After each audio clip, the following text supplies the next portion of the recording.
Mentiras verdaderas. Luciano Utinel, un día movido, al parecer menos movido de lo que se esperaba, eso sí. ¿Qué tal? Quiero saber qué es lo que pasó con el sobreseguimiento. ¿Cuál es tu visión de este approach en la mañana?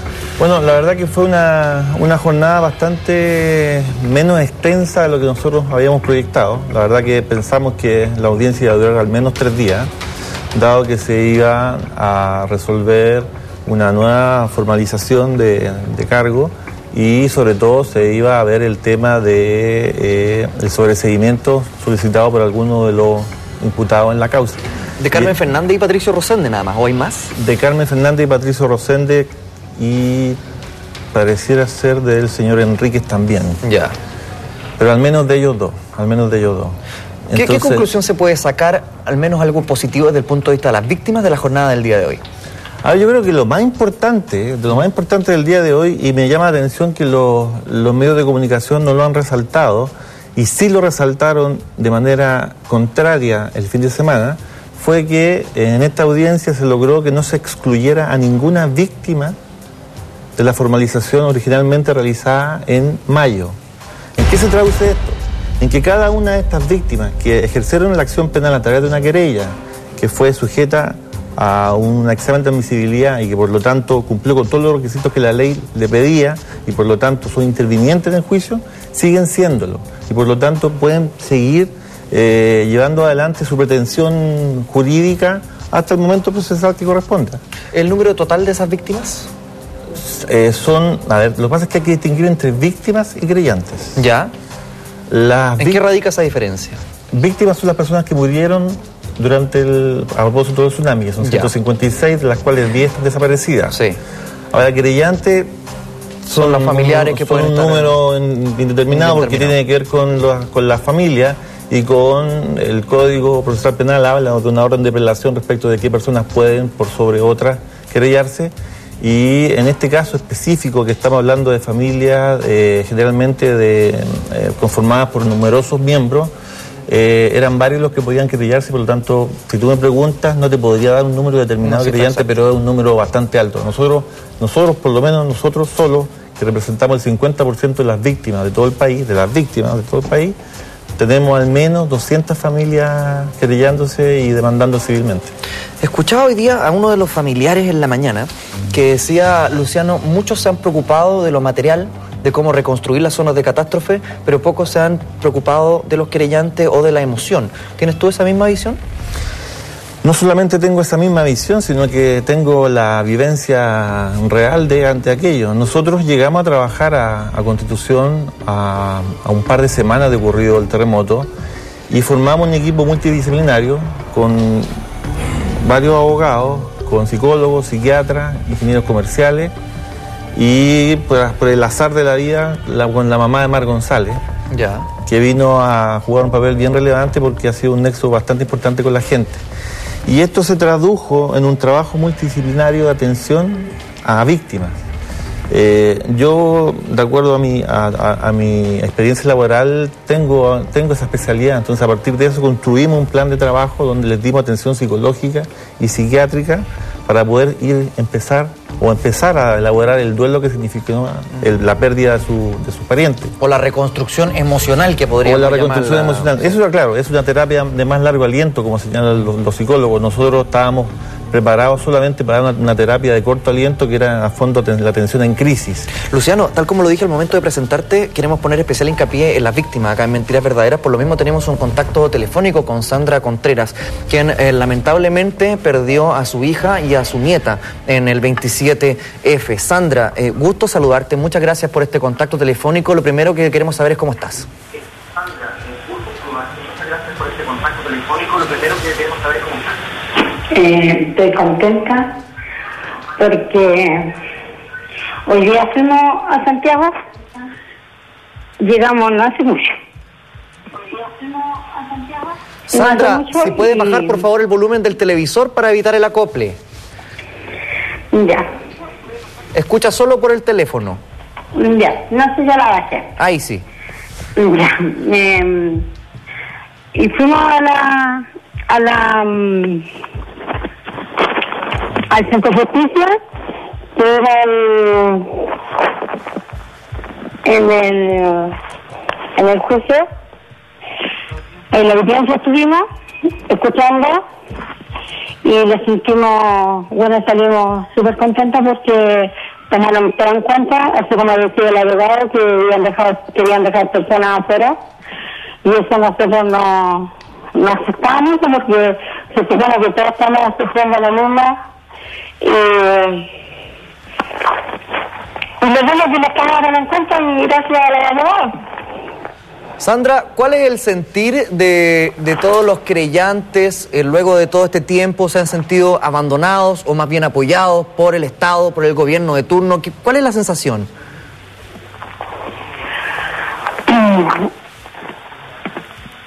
Bueno, lo hemos sentido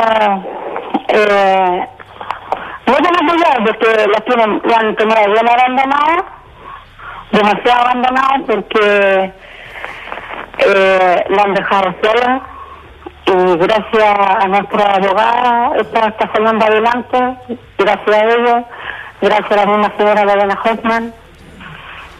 Ellos la han estado ayudando como persona y como abogada, entonces gracias a ellos la abogada se está dando como la luz. Sandra, queremos agradecer este contacto, el tiempo que te diste con nuestro programa Con Mentiras Verdaderas, de esperar que todo se solucione lo antes posible y vengan los beneficios, no solamente desde el punto de vista económico, sino también en lo más importante, que es el punto de vista emocional, y sobre todo, que se haga justicia. Te mandamos un abrazo grande. Ahí estábamos conversando con Sandra, que perdió a 2 familiares, en este caso el 27F, y me imagino que te ha tocado mucho este tipo de experiencia. Me imagino gente que está en lo emocional bastante dolida, bastante afectada, y quizás con la palabra injusticia aquí entre ceja y ceja, ¿no? A ver, la gente tiene una sensación de abandono muy grande, básicamente porque ve que en otras situaciones se han desplegado recursos y se han desplegado operativos para resolver los problemas de manera casi excesiva, y respecto de ello, la verdad que han quedado abandonados. Ellos se sintieron, ellos por ejemplo, por nombrarte algo, ellos estuvieron muy contentos de que hubieran sacado a los mineros del derrumbe que hubo en la mina. En la mina San José. Claro, pero no entendían el nivel de gasto que incurrió el gobierno para poder ayudarlos en circunstancias que, respecto de ellos, muchos de ellos siguen viviendo hoy en albergue. Tenemos otra víctima de este caso, de este tsunami en el 27F. Estamos conversando con Luciano Tinel, abogado querellante en este mismo caso del 27F, repito. ¿Qué es lo que esperan ustedes del Estado, antes de ir con el contacto telefónico que estamos armando? ¿Qué es lo que esperan ustedes como abogados del Estado? A ver, básicamente nosotros como abogados esperamos que poder llegar a un acuerdo extrajudicial, básicamente por las siguientes razones. Dentro de la reparación de las víctimas está el hecho de poder evitar un juicio prolongado en el tiempo. Ya. Nosotros como abogados sabemos y tenemos la certeza que vamos a ganar el juicio. Ya. Tanto en sede penal como en sede civil. ¿Por qué tienes esa certeza? Porque los errores cometidos, y de acuerdo a la información obtenida en la investigación, son tan groseros, son tan evidentes y responden a un tan mal funcionamiento de los organismos destinados a responder en estas crisis, que no cabe otra respuesta que esto sea la responsabilidad del Estado. De hecho, si tú haces una investigación, vas a encontrar varias declaraciones de distintas autoridades. En primer lugar, cuando se produjo el primer informe en la Cámara de Diputados, cuando se produjo el segundo informe en la Cámara de Diputados. Incluso si tú revisas en la prensa vas a encontrar tapes donde aparece el propio presidente de la República diciendo que el Estado es responsable de los errores que se cometieron en el 27F. Luciano, para aterrizar más la conversación, ¿deberían pagar con cárcel Patricio Rosende y Carmen Fernández? No, a ver, miren, nosotros fuimos muy honestos con la gente cuando comenzamos a trabajar con ella. Nosotros, aparte de todo lo que te comentaba de la ayuda psicológica que le hemos dado, también hemos hecho mucha inducción jurídica. ¿En qué sentido? Hemos ido a enseñarles cada paso. En términos comunes, lo que se debe hacer. No, en términos comunes, ¿qué es lo que va a pasar? ¿Qué significa un juicio penal? ¿Qué significa un juicio civil? Ellos tienen muy claro que nadie va a ir preso. ¿Por qué? Porque las penas asignadas a un carcelito son muy bajas. Y sumado a la situación personal de cada uno de los imputados, que yo creo, no equivocarme, todos deben tener al menos como atenuante la irreprochable conducta anterior, es imposible que cumplan alguna pena privativa de libertad. Pero eso fue advertido desde siempre y la gente lo sabe. Tenemos un contacto, Luciano, para seguir investigando, desde el punto de vista emocional también, que yo creo que es muy importante y no se ha tomado en cuenta. Está Eduardo Yáñez en nuestra línea telefónica, que perdió a su hija Vania de 22 años, también lo digo lamentablemente. Eduardo, ¿cómo estás tú? Hola, buenas noches. Buenas noches, Eduardo, gusto tenerte en nuestro contacto telefónico. ¿Cuál es el sentir tuyo luego de esta reformalización del día de hoy? ¿Positivo, negativo, estancado? Bueno, para nosotros es positivo y nosotros tenemos que dar un gran agradecimiento al grupo de abogados que tenemos, que son de élite.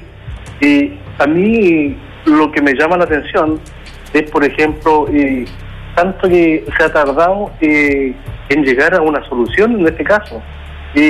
Nosotros recordamos, por ejemplo, el caso Antuco, ahí hubo un solo formalizado y no se llegó a ningún juicio. Ahora, en este instante, nosotros tenemos, los abogados han formalizado hay 8 imputados.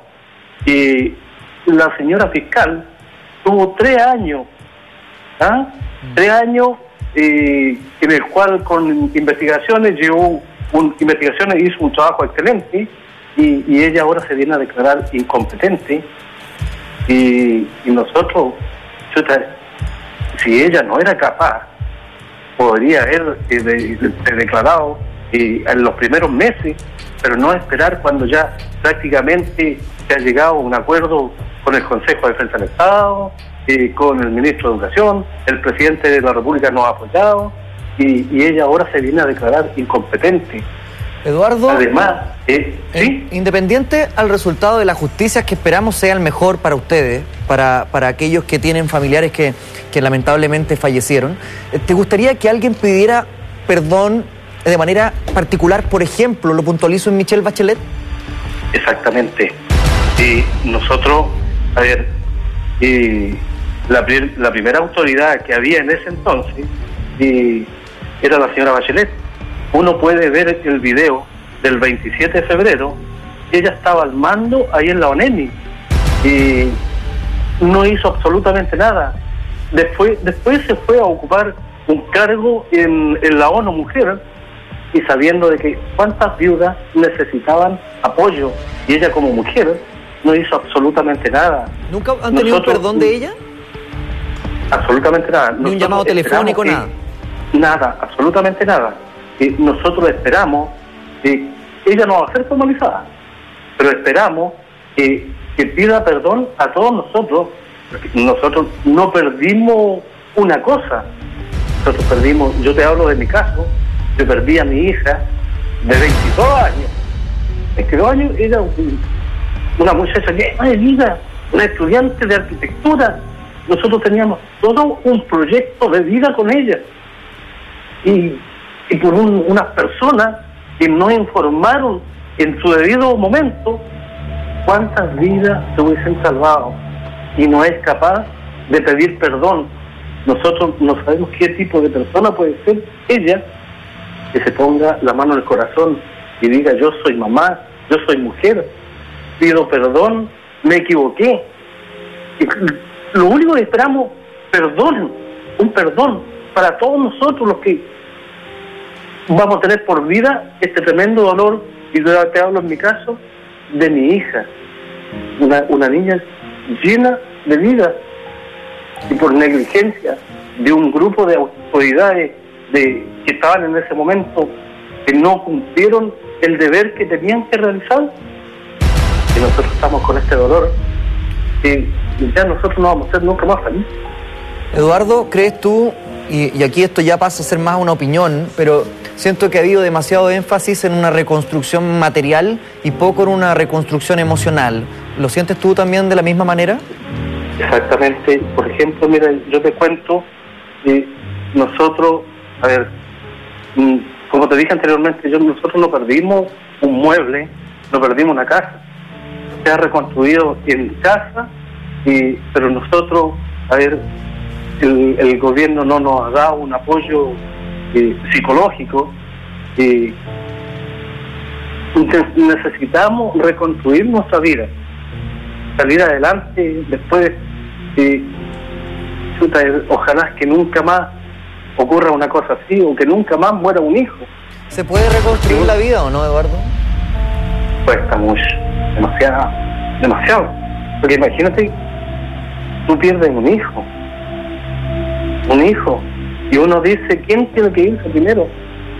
Uno dice, el papá se va primero, pero se te pierde tu hijo por una negligencia, y reconstruir la vida de la familia cuesta demasiado, y yo creo que no la vamos a andar contentos con la vida, pero nunca más vamos a ser felices. Tengo entendido que ustedes... ¿Cómo? Perdón, tengo entendido que ustedes enviaron una carta a Michelle Bachelet, ¿es así? Sí. ¿Esa carta nunca tuvo respuesta? No, nada. No, si ella lo único que se fue del país. ¿No tuvo respuesta de ella y de ninguna autoridad, Eduardo? De nadie. Imagínate, hoy día, por ejemplo, en la mañana, y ayer, si yo no he cometido ningún error, me enfrento a las cámaras, me enfrento a los familiares de los fallecidos del 27F, pero el señor Rosende y la señora Fernández andaban arrancando como unos verdaderos delincuentes, entrando por otros lugares para que nadie los viera. Pero si ellos no hicieron nada, enfrente, nosotros no somos ningunos matones, nada. Nosotros íbamos a mirarlos nomás y a mostrarles nuestras fotografías de nuestros hijos que fallecieron, nuestros familiares, pero ellos escondiéndose de nosotros. Y Eduardo, yo sé que el adjetivo que voy a ocupar quizás no es el más propicio, ni el más correcto, pero tomando en cuenta la catástrofe y el nivel de esta, pero ¿con qué ustedes quedarían conformes? Y, a ver, nosotros, aunque nos den una tremenda cantidad de plata, eso no repara la pérdida de un hijo. Un hijo no tiene un valor monetario. Y a mí me gustaría que nos pidan perdón. Yo, por ejemplo, me gustaría que me dieran perdón. Cometí un error y me equivoqué. Yo sabía de que los organismos internacionales dieron alerta de tsunami, y teniendo ellos en la ONEMI tenían 14 teléfonos satelitales, los tenían inactivos en una bodega que no cumplían ninguna función. Si hubiesen estado activos, ¿cuántas personas se hubiesen salvado? ¿Cuántas personas? Nosotros lo único que pedimos es perdón. Es un perdón sincero, pero que no anden arrancando como unos delincuentes. Nosotros deseamos una tranquilidad, y tener un descanso, y vivir el duelo tranquilo de que alguien me diga, me equivoqué, yo cometí un error. Pero esta gente parece que no tiene sentimiento. Eduardo, el dolor para nosotros como programa, como canal también, es sumamente importante que sepan que pueden contar con nuestra ayuda para lo que ustedes estimen conveniente. Nos hubiese encantado poder conversar con ustedes acá en el estudio. Tengo entendido que lamentablemente hubo un problema que se escapa de nuestras manos. Sin embargo, desde ya decirte que las puertas están abiertas, y en lo que podamos ayudar, ahí vamos a estar. Sí, sabes, que yo, con la periodista del canal de ustedes, Fernanda Zúñiga, y una excelente profesional, le mando un gran saludo de parte de mi señora y mío, y nos contactamos súper bien. Nosotros íbamos a estar ahí en el programa, sí, pero se interpuso otra persona de otro canal y nos sacó a reducir, y nosotros no íbamos por una cosa de farándula, nada, y nosotros no cobramos plata por ir a dar un testimonio, de hablar de qué es lo que sucedió el 27F, porque muchas personas no tienen idea, y si lo ven a uno en un programa, ¿a cuánto le pagaron? Pero hubo un profesional de otro canal y nos preguntó, pero ¿cuánto nos iban a dar ustedes? ¿Cuánta plata? ¿Sabes qué, Eduardo? Sí. En nombre a la industria televisiva a la que pertenecemos en Mentiras Verdaderas, si bien el problema no es nuestro, te pido disculpas de verdad, porque siento que es una falta a la ética, siento que es una falta a la emoción tremenda y siento que es una competencia muy malentendida, además. Aunque sea de otro canal y aunque el problema no haya estado en esta estación televisiva, a nombre de la red y a nombre quizás de la industria, sin ser un personaje importante en esta industria, pero a nombre de los que hacemos televisión, te pedimos disculpas porque creo que lo que se hizo con ustedes hoy día en la tarde es una bajeza. Sí, exactamente. Yo nuevamente te recalco, le mandamos un gran saludo a Fernanda Zúñiga, porque con ella conversamos, ella nos supo escuchar. Es una excelente profesional que tienen en tu canal. Así que de parte de mi señora y mi familia, un gran saludo para ella y que siga por esa misma línea de ser una buena profesional y no interponer parte económica en el dolor que está sintiendo la otra persona, en este caso de nosotros de haber perdido una hija.